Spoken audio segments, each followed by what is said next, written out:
O Andes construiu essa carreira docente muito antes, inclusive, da Constituição de 88. Ela é reflexo de muita luta no período de transição do governo militar para a chamada Nova República, no qual nós intensificamos uma denúncia muito grande nas diferentes formas de contratação que existiam na Universidade Brasileira. E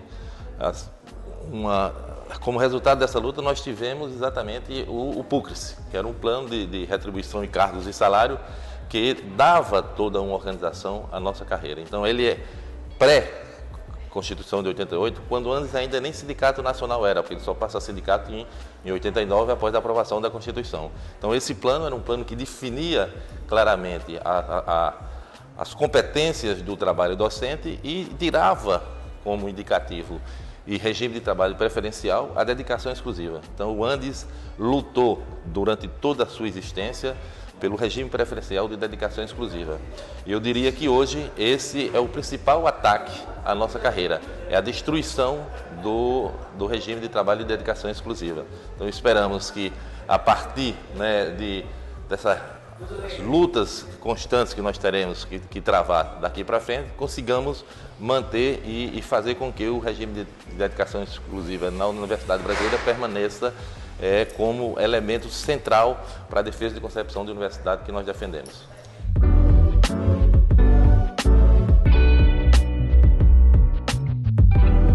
Não diferente da classe trabalhadora brasileira, após a Constituição de 88, com alguns ganhos sociais que nós conseguimos, e o Andes teve importância fundamental nisso, nesse texto de acordo, a classe trabalhadora ela foi atacada desde o primeiro momento da sua aprovação. Então, nós entramos no regime jurídico único e desde que essa carta foi aprovada, que se consignou no Brasil uma tentativa de retirada do direito da classe trabalhadora. E o professor, como pertencente à classe trabalhadora, passou a ser atacado. Então, nós já vemos num período de resistência de retirada de direitos muito grande.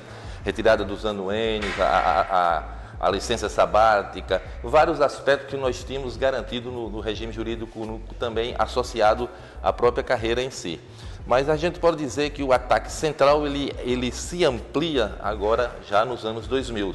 Com a ascensão do governo do Partido dos Trabalhadores, porque passa-se a ter uma criação de elementos que não garantiriam um instrumento que é importantíssimo, que o Andes defendeu todos os outros, que era a linha só no contra-cheque, ou seja, os professores precisavam ter um contra-cheque com uma linha só que definia o que era o seu vencimento, porque essa é uma estratégia usada pelos governos de plantão, seja eles municipais, estaduais e o governo federal, para não garantir vantagens do vencimento do professor no momento da sua aposentadoria. Então, nós defendíamos sempre isso.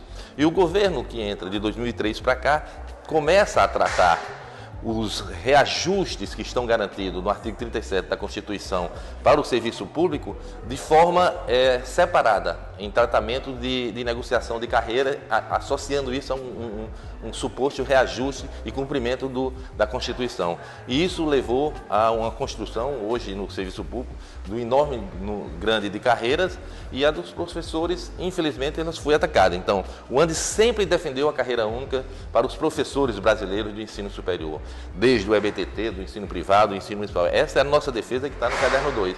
No entanto, esses ataques se intensificaram e nós tivemos que, como forma de nos defender, criar para o Magistério Superior Federal uma carreira para ir de confronto a uma carreira que estava sendo posta pelo governo que estava aí em torno de 2010 de lançar uma proposta de carreira. Então, nós construímos uma carreira de 13 níveis, uma carreira simples, abandonando a ideia de classe, porque nós achamos que a classe está associada ainda no tempo da cátedra. Então, são 13 níveis e no qual ela é baseada em 3 elementos que são importantes, que é exatamente a formação continuada dos professores, o amadurecimento na carreira e a avaliação pelos seus pares. Esses 3 elementos fazem o tripé do processo de construção e de crescimento na carreira. No entanto, após nós apresentarmos essa proposta ao governo federal, o governo nunca assimilou essa proposta e, usando o artifício de sindicatos criados nos gabinetes do próprio governo federal, apresentam uma proposta, e essa proposta é quem vai dar o fecho geral, no processo de destruição e desestruturação da nossa carreira, que leva a elementos para 2019 infelizmente, né, mesmo independente do novo governo que vai assumir em 2019, já há um processo de desconstrução e eu diria, seria a pá de cal na dedicação exclusiva.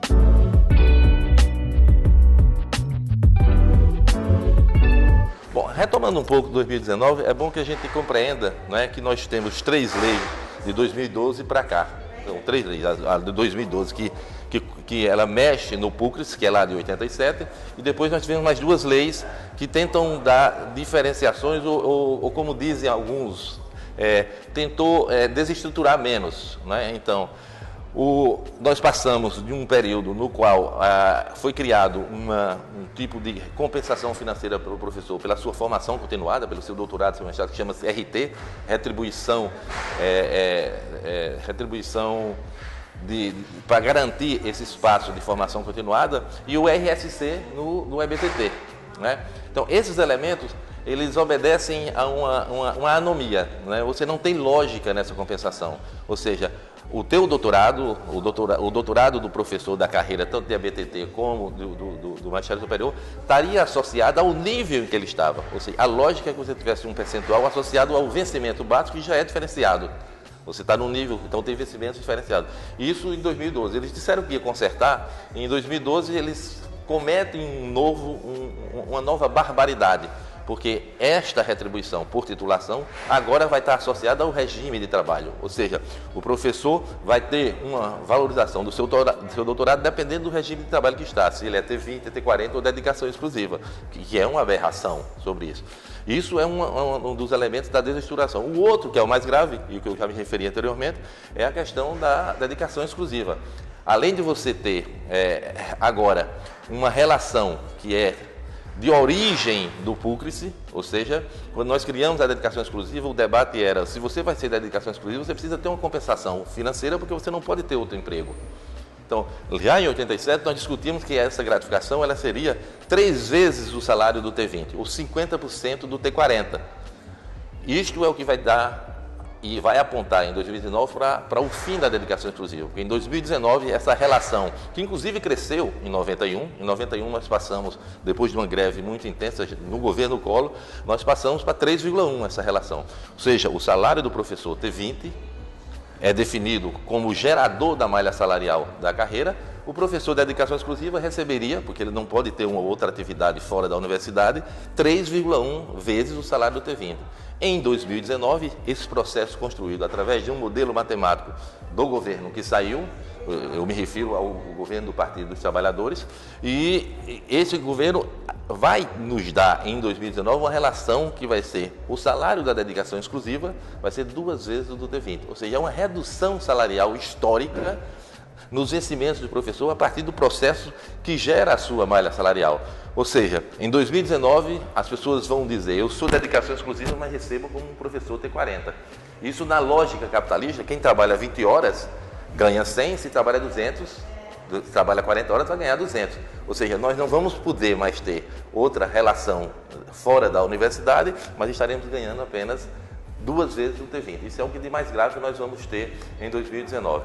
Além de tudo isso, que já estaria pronto, independente do governo que fosse assumir em 2019, o que está apontando nos documentos de transição do governo, do qual nós estamos estudando, é que o governo está apontando a carreira docente como a carreira que mais gasta no serviço público.